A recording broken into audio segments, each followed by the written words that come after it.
remember when I made that video about Doug Ford trying to introduce a new, excuse me, Mr. James, if you could, yeah, thank you. All right. Remember when I spoke to you, I made a video about Doug Ford introducing a new math curriculum, which stated that math is racist and that the curriculum needs to be changed or some crap like that. Remember that video I made? Well, Doug Ford has been humiliated. Doug Ford, and look, pretty much all these politicians in Canada have been humiliated to the 10th degree.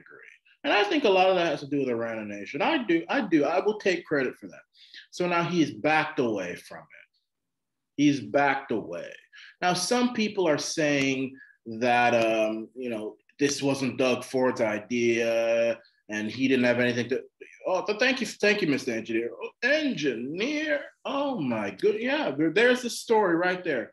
Ford defends removing language on racism from math curriculum introduction. Thank you very much, Mr. Engineer. I'm gonna get this boy some McDonald's or some burger from McDonald's.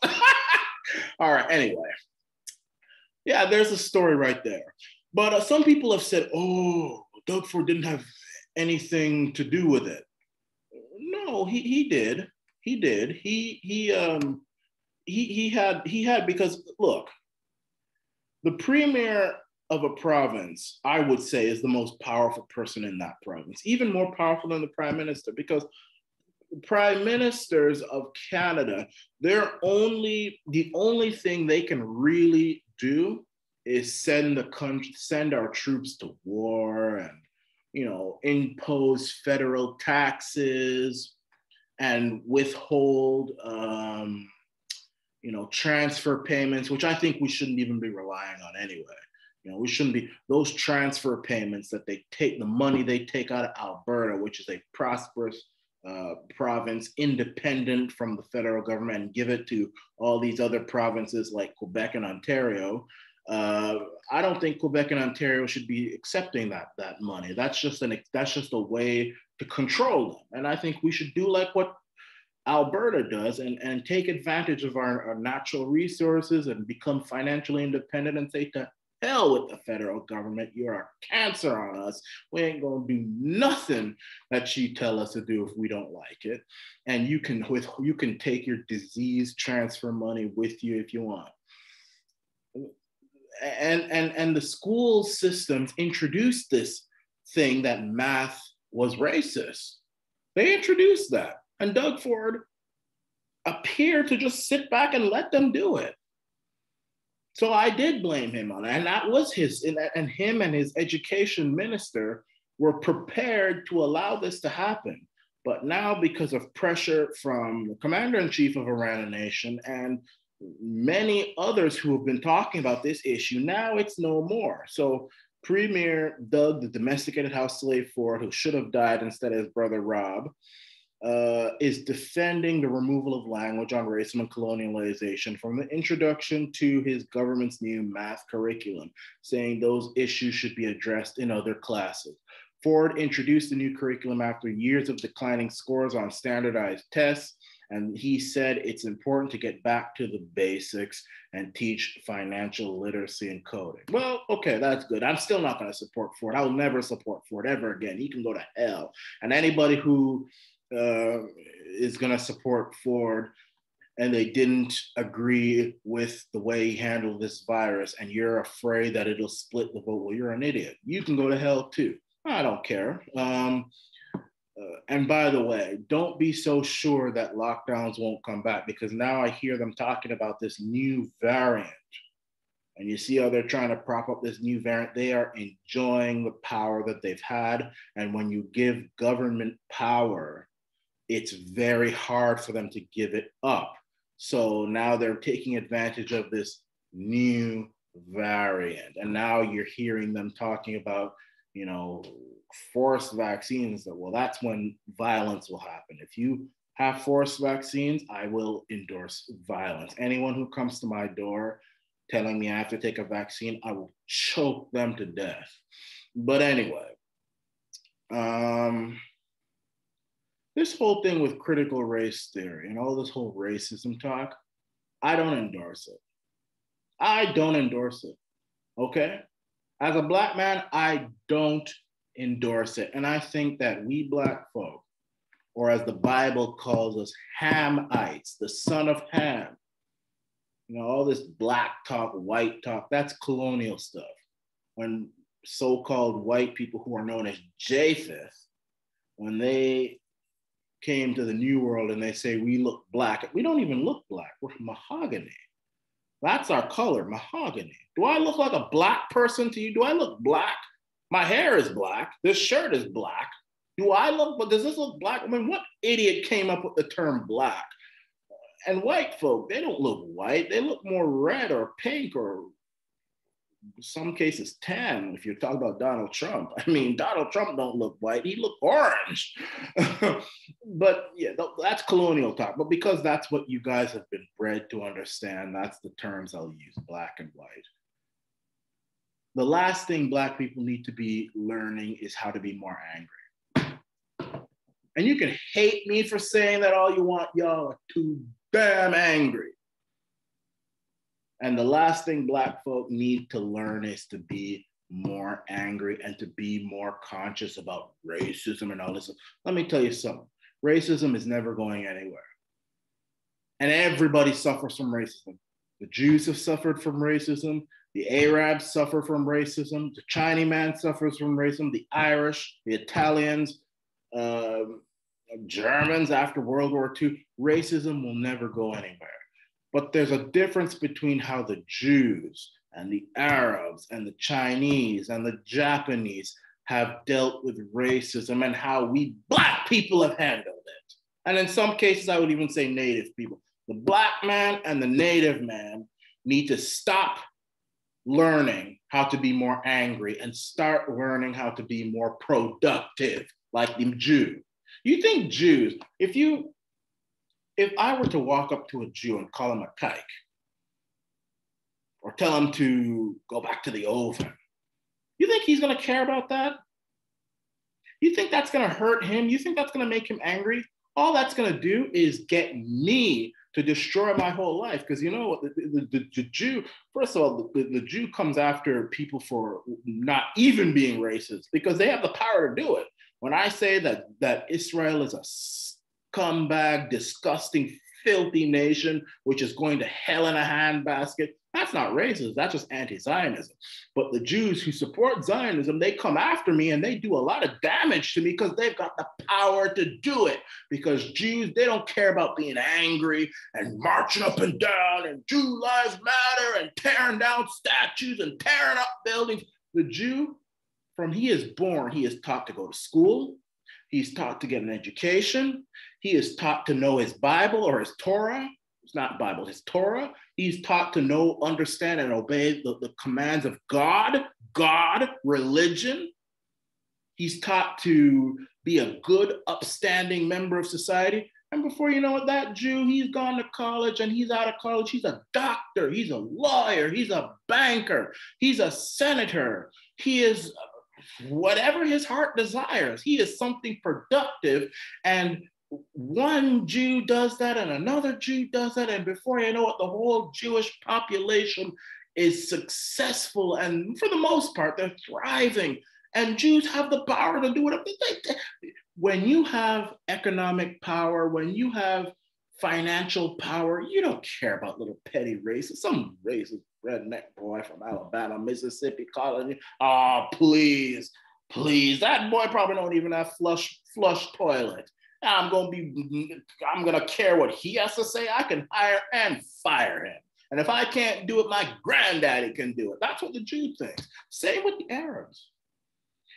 Arabs are going through a lot right now because of all the terrorism and all this stuff like that. You know, back in 2015 and 2016 when ISIS was at its height, I remember some of y'all talking some dirty stuff about Arabs and towel heads and blah, blah, blah. Go back to the desert. All Arabs are a bunch of terrorists. And when I used to say, well, yeah, Islam is not a religion I agree with, but it's not right to be saying that all Arabs are, oh, you an Arab lover and blah, blah, blah. Some of y'all were hateful towards Arabs, but there was a difference. I mean, the Arabs, the average ordinary Arab, I'm not talking about Al Qaeda, I'm talking about the average ordinary Arab that you see in the store, that you see in your classroom, driving your taxi. He didn't care like we black people care. We black people, we get uptight about everything because we're vulnerable. We think we're vulnerable. And in some cases we are, and it's sad to say, and I gotta say this. I know some people are gonna curse me for talking like this, but let me tell you, this is tough language. And sometimes you gotta have tough, stinging language to get people to realize. The Arab man didn't care. Look at Saudi Arabia, look at Qatar, look at those countries. The Arabs are some of the richest people out there. Arabs are influential. They can do whatever they want to do. They don't give two rats behind about some white man who hates them or thinks they're a terrorist. Okay, yeah, think I'm a terrorist all you want. I'm still going to come to your country and go to Yale University or Harvard or Princeton and become some engineer and work hard, study hard. I had some Arab roommates back in the day. This boy is sitting at the table with his big, huge engineering book, paper scattered everywhere, this scientific calculator, doing his numbers, doing his thing. So, he's take a little smoke from the hookah with his flip flops on, doing his thing, doing his work at the table every evening, and he's studying. That boy's gonna be an engineer, and he's gonna hire and fire you with your hateful self. This is what I would do, and the same thing with the Chinese man. You look at the Chinese man. You got some people hating on the Chinese man because they think that they brought coronavirus, which in some cases is true. You got those wet markets there, but I don't blame the Chinese people. I blame the wet markets, and I also blame the CCP for covering it up. And I do think it may have even been made in a lab, because look, how can you have these wet markets for thousands of years and now it's just now created a virus which is so lethal, we got to shut everything down. I mean, but anyway, let's not get off topic. The Chinese people, you see the Chinese man marching up and down and, oh, Chinese lives matter. When that person in the store, in the massage parlor was killed, was it in Georgia or something?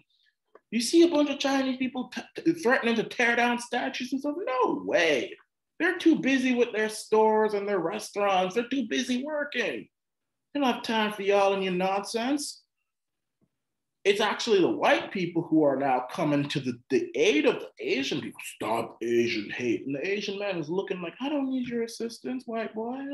Liberal snowflake white boy, leave us. We know how to handle our business. The point I'm saying is that we black folk need to learn to take those examples.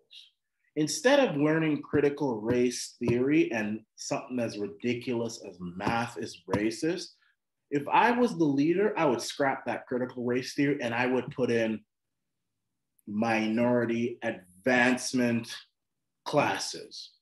Minority advancement classes, which would be classes dedicated to Black, Brown, Asian people, to teach them how they can be economically independent, how to start families, how to be productive, strong members of society. Not this whole heap of race.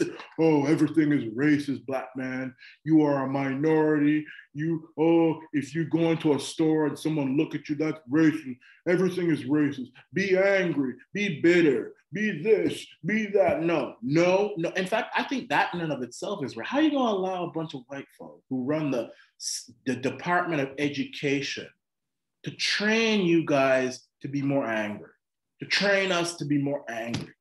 How are we going to fall into that trap? Has this anger that has built up, and has that done anything for us? Has that done anything for us? I'm asking you, has that done anything? I would create classes on how to create the next Black Wall Street or the next Harlem, which is being gentrified now. I mean, why not create classes on how to start a business, to successfully get a bank loan and pay it off successfully? Those type of things. That's the type of things we need to be learning, not how to be more angry. You crazy?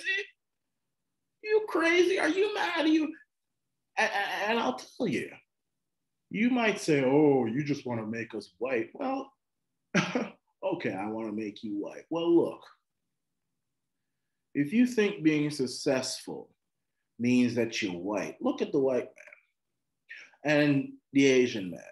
You're probably going to say he's whitewashed, but these guys are living large. Look at us. I mean, has this worked? This whole heap of tearing down. I mean, yeah, they're going to tear down the statues because white people are afraid. They're afraid of their own shadow these days, and they're guilty. They'll tear down every statue known to man that you don't like. They probably tear down the Statue of Liberty next. You'll find something to say that that's racist. They'll tear it down. But that's not going to do anything, is it? That's not going to do anything. That won't do a damn thing. You'll still be angry. You'll still be bitter. You'll still be poor, and you'll still be full of hate. So I think that we should stop teaching those things. Stop the teaching of critical race theory immediately. I think critical race theory is racist. I mean, hear me now playing the race card. Critical race theory is racist. It is racist. It brings us down. The critical race theory is an anchor to Black people. It's an anchor which will put us down to the bottom of the ocean like the Titanic. I think critical race theory will be the thing that finally destroys us, especially in America. And then illegals will be the next largest minority. That will be the thing that destroys us. So if you want to be destroyed, continue advocating the tearing down of statues and, oh, I see a rebel flag. Oh, this person didn't look at me in a store. Listen, become powerful individually so that collectively we're all powerful. And then when we're all powerful, then those things won't matter to us because it'll almost be like an insect. Have you ever heard the saying, the lion doesn't care about what the monkey in the tree is saying? That'll be like some housefly, which is in here right now. I'm about to kill it right now. Some housefly bothering you. And you're looking down at it, and you'll have the power to deal with that housefly much more than you can now. As I gave the example, the Jew, listen, people don't like, there are people out there who hate Jews. There are people out there who hate Arabs. But let me tell you, the Jew and the Arab is in a much stronger position to put those kind of people in their place. Not by marching up and down and stuff. Your boss could be a Jew. Your boss could be Arab. Your boss could control your bank account. He'd rubbish you clean. I'd rather have that power than the power of tearing down some statue. Anyway, I felt that that was a good segue to talk about critical race theory, that Doug Ford was pressured into getting rid of this crap that math is racist.